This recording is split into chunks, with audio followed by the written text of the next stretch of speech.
আসসালামু আলাইকুম। বগুড়ায় জন্ম নেয়া তৌহিদ হৃদয় চেয়েছিলেন বিকেএসপিতে ভর্তি হতে, যেমনটা বাংলাদেশের 8-10টা সাধারণ তরুণের থাকে। বাট ঢাকায় এসে ভর্তি হয়েছিলেন দক্ষিণ বনশ্রীর একটা ক্রিকেট একাডেমিতে। এই যে দক্ষিণ বনশ্রীর একটা ক্রিকেট একাডেমিতে ভর্তি হয়েছিলেন, এই টাকাটা তৌহিদ হৃদয় জোগাড় করেছিলেন তার মায়ের কাছ থেকে।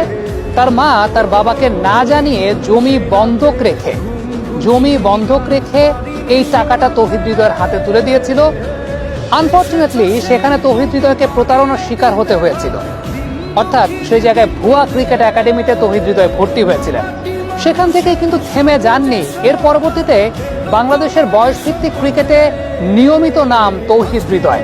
পার্সোনালি আমি তৌহিদ হৃদয়কে যখন প্রথম দেখি, সিলেট সিক্সার্স দলটার হয়ে তৌহিদ হৃদয় খেলেছিলেন এবং ডেভিড ওয়ার্নারকে তিনি রান আউট করেছিলেন। সে সময় তাকে নিয়ে অনেক সমালোচনা হয়েছিল যে একটা ইয়াং প্লেয়ার ডেভিড ওয়ার্নারের জন্য ক্রিজটা স্যাক্রিফাইস করেনি। ঘরোয়া ক্রিকেট তিনি খেলছিলেন। এজ লেভেলের ক্রিকেটে, বিশেষ করে আন্ডার-19 ওয়ার্ল্ড কাপের সময় তৌহিদ হৃদয় বাংলাদেশের ক্রিকেটের একটা অন্যতম বড় ভরসার জায়গা ছিলেন সেই পার্টিকুলার দলটা। কিন্তু এরপরও টপ লেভেলের ক্রিকেটে খুব বেশি আলো তিনি ছড়াতে পারেননি।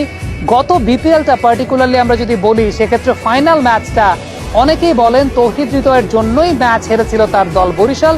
ইভেন 10 ম্যাচ থেকে মাত্র 15 বা 16 ছিল তার গড়। খুব ভালো পারফর্ম তিনি করতে পাননি।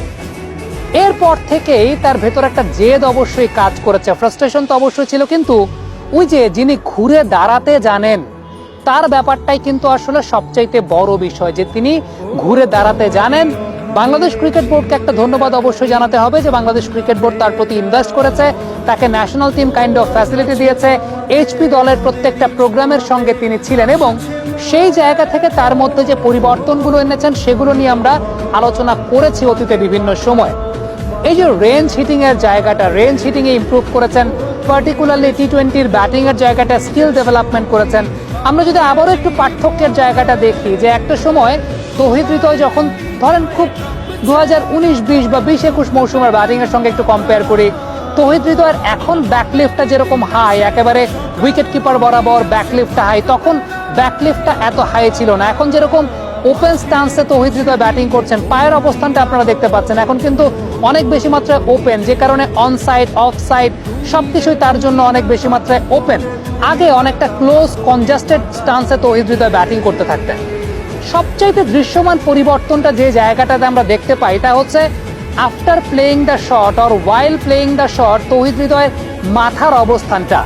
আগে অনেকাংশেই তার মাথার অবস্থানটা সরে যেত, অর্থাৎ মাথার অবস্থানটা অফ স্ট্যাম্প থেকে সরে যেত, মাথার অবস্থানটা স্টিল থাকতো না।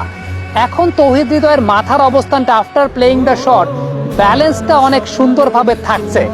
এই হেড পজিশনটা কিন্তু ক্রিকেটে অনেক ইম্পর্টেন্ট। একটা প্লেয়ারের ব্যালেন্স কতখানি আছে সেই জায়গাটার পার্সপেক্টিভে চিন্তা করলে তার মাথার অবস্থানটা স্টিল থাকছে কিনা এইটা অনেক গুরুত্বপূর্ণ, যেটা তৌহিদ হৃদয়ের ব্যাটিং এই মুহূর্তে দেখা যায় যে হ্যাঁ, হেড পজিশনটা অনেক বেশি মাত্রায় স্টিল অবস্থা আছে। আমরা দেখছিলাম যে তিনি নো লুক শট প্র্যাকটিস করেছিলেন। এই নো লুক শটের যে প্র্যাকটিসের জায়গাটা, এর মাধ্যমেও দেখতে পেয়েছিলাম যে ওই যে হেড পজিশনটা একটা জায়গায় স্টিল থাকছে। এই যে নিজেকে আপগ্রেড করা, এটা কিন্তু একজন প্লেয়ার, তিনি হয়তোবা অনেক পরিশ্রম করেছেন, অনেক ঘাত প্রতিঘাত পার করেছেন, মানসিকভাবে যে শক্ত ছিলেন তার সবচাইতে বড় পরিচয়ক এই জায়গাটা। নয়তোবা ওই যে জমি বন্ধক রেখে মায়ের কাছ থেকে নেওয়া অর্থের বিনিময়ে ভুয়া ক্রিকেট একাডেমিতে ভর্তি হয়ে প্রতারণার শিকার হওয়া তৌহিদ হৃদয় আজকে বিপিএল এর মঞ্চ কাঁপিয়ে বেড়াচ্ছেন।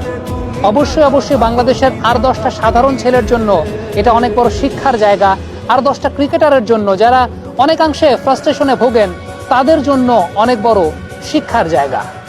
তৌহিদ হৃদয়ের ব্যাপারে আপনাদের মন্তব্য, মতামত, তার উঠে আসার গল্প আপনারা কিভাবে দেখছেন কমেন্ট বক্সে জানতে চাই। থ্যাংক ইউ ভেরি মাচ আমাদের সঙ্গে থাকার জন্য।